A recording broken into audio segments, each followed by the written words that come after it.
एक छोटी सी मदद। एक बार की बात है, एक छोटा लड़का रोज स्कूल जाते समय एक बूढ़ी अम्मा को रास्ते के किनारे बैठा देखता था। अम्मा बहुत गरीब थीं और ठंड में कांप रही थीं। एक दिन लड़के ने अपनी जेब से बिस्कुट निकाले और अम्मा को दे दिए। अम्मा की आंखों में आंसू आ गए, लेकिन उनके चेहरे पर मुस्कान भी आ गई। इसके बाद वह लड़का रोज अम्मा के लिए कुछ न कुछ लाने लगा, कभी गर्म कपड़े, कभी कुछ खाने का सामान। धीरे धीरे गांव के और लोग भी उसकी तरह मदद करने लगे। कुछ ही महीनों में अम्मा के पास रहने को छोटी सी झोपड़ी और नियमित भोजन का इंतजाम हो गया। लोग हैरान थे कि एक छोटे बच्चे की छोटी सी पहल ने इतनी बड़ी मदद में कैसे बदल दी। मदद करने के लिए बड़ा नहीं, बस दिल बड़ा होना चाहिए। एक छोटी सी नेक शुरुआत भी बड़ा बदलाव ला सकती है।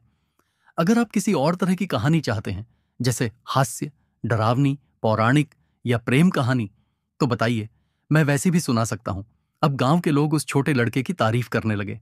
प्रधान जी ने उसे बुलाकर कहा, बेटा, तूने जो किया है वो हम बड़ों को भी सिखा गया। हम सबको मिलकर गांव में किसी को भी भूखा या बेघर नहीं रहने देना चाहिए। इसके बाद गांव में एक सेवा समिति बनी, जिसमें बच्चे, बूढ़े, जवान सब शामिल हुए। अब कोई भी बुजुर्ग, गरीब या असहाय व्यक्ति अकेला नहीं रहता। अम्मा को अब सिर्फ रोटियां नहीं, ढेर सारा प्यार और इज्जत भी मिलती है। वो छोटा लड़का अब बड़ा हो गया है, लेकिन आज भी हर साल उस अम्मा के साथ गांव में सेवा दिवस मनाता है। अम्मा कहती हैं, एक बिस्कुट ने मेरी जिंदगी बदल दी और एक बच्चे का दिल पूरे गांव को। सीख, अगर दिल में सच्चाई और सेवा की भावना हो तो उम्र, हैसियत या ताकत की परवाह नहीं होती। एक छोटा कदम पूरे समाज को दिशा दे सकता है। अगर चाहो तो इस कहानी को और भी आगे बढ़ा सकते हैं या किसी नए मोड़ पर ले जा सकते हैं। बताओ, कैसा लगा और अब आगे क्या हो? सालों बीत गए। अब वह छोटा लड़का बड़ा होकर एक सामाजिक कार्यकर्ता बन गया। उसका नाम पूरे जिले में जाना जाने लगा। उसने गांव में एक स्कूल, एक स्वास्थ्य केंद्र और एक वृद्धाश्रम भी बनवाया, जहां वो अम्मा और जैसे कई बुजुर्गों का ख्याल रखता था। एक दिन अम्मा की तबीयत बहुत खराब हो गई। वो बिस्तर पर थीं। उस लड़के को जब खबर मिली तो वो दौड़कर उनके पास पहुंचा। अम्मा मुस्कुराईं और उसका हाथ पकड़कर बोली, बेटा, मैंने तो सोचा भी नहीं था कि एक दिन तू इतना बड़ा काम करेगा, लेकिन ये सब तेरी इंसानियत की ताकत है। तूने जब मुझे पहला बिस्कुट दिया था, वो सिर्फ खाना नहीं था, वो उम्मीद थी, प्यार था। अम्मा ने अपना आशीर्वाद दिया और शांत हो गई। उनकी आंखें हमेशा के लिए बंद हो गईं, लेकिन चेहरे पर मुस्कान थी। उस दिन गांव में शोक था, लेकिन साथ ही गर्व भी, क्योंकि अम्मा एक ऐसी मिसाल बन चुकी थी जो हर किसी को यह सिखा गई कि एक नेक काम कभी छोटा नहीं होता। जिसने देने की भावना सीख ली, उसने जीने की असली वजह पाली। अगर तुम चाहो तो इस कहानी को बच्चों की किताब में बदल सकते हो या इससे प्रेरित होकर खुद कुछ लिख सकते हो। बताओ, कहानी कैसी लगी? चाहो तो एक और कहानी भी सुनाता हूं।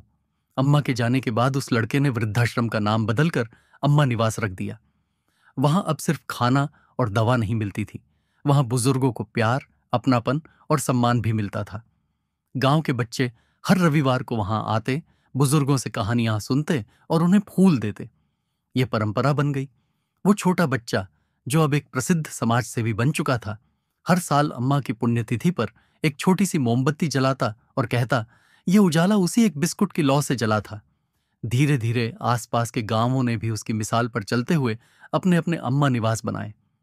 उसका सपना था, कोई भी बुजुर्ग अकेला न रहे। एक दिन उसे सरकार की ओर से सम्मान मिला। मंच पर उससे पूछा गया, आपकी प्रेरणा कौन है? उसने मुस्कुराकर जवाब दिया, एक बूढ़ी अम्मा और एक बिस्कुट। कभी कभी एक छोटा काम, एक छोटी सी दया इतिहास बना देती है। हम सबके अंदर वो ताकत है जो किसी की जिंदगी बदल सकती है। बस करना शुरू करना होता है। अगर तुम चाहो तो इस कहानी को एक बाल उपन्यास या लघु फिल्म की स्क्रिप्ट में बदल सकते हैं। अब बताओ, इसे और आगे ले जाएं या कोई नई कहानी शुरू करें? समय बीतता गया। अम्मा निवास अब एक बड़ा मिशन बन चुका था, पूरे राज्य में फैला हुआ। जहां कहीं कोई बुजुर्ग अकेला होता, वहीं से मदद पहुंचाई जाती। सरकार, समाज और युवा सब जुड़ते गए। लेकिन अब वह लड़का, जो समाज का हीरो बन चुका था, खुद भी बूढ़ा हो चला था। एक दिन वह उसी अम्मा निवास के बगीचे में बैठा था, जहां कभी वह अम्मा के साथ बैठा करता था। तभी एक नन्हा बच्चा भागता हुआ आया और बोला, दादाजी, माँ ने कहा आज आपको ये बिस्कुट देना है। वह मुस्कुराया, उसकी आंखें भर आईं। वो बोला, देखो, कहानी फिर से शुरू हो गई है। उसने बिस्कुट का एक टुकड़ा खाया और आसमान की ओर देखा, जैसे अम्मा को देख रहा हो। वो जानता था कि अब उसकी यात्रा पूरी हो रही है, लेकिन कहानी अब कई दिलों में जिंदा है। कहानियां कभी खत्म नहीं होती, बस हाथ बदलते हैं, दिल बदलते हैं। और अगर एक दिल सच्चा हो तो एक बिस्कुट भी इतिहास लिख देता है। कैसी लगी ये पूरी कहानी? अगर तुम चाहो तो इसे हम किताब की शक्ल में बदल सकते हैं, शीर्षक, अध्याय और चित्रों के साथ। या अगर तुम खुद लिखना चाहो, मैं तुम्हारा को राइटर बन जाऊं। तैयार हो? अगर आपको कहानी अच्छी लगे हैं तो लाइक, कमेंट, सब्सक्राइब कीजिए और शेयर कीजिए। और हम आप सभी लोगों को नमस्ते करते हैं। आप सभी लोगों का दिन शुभ हो।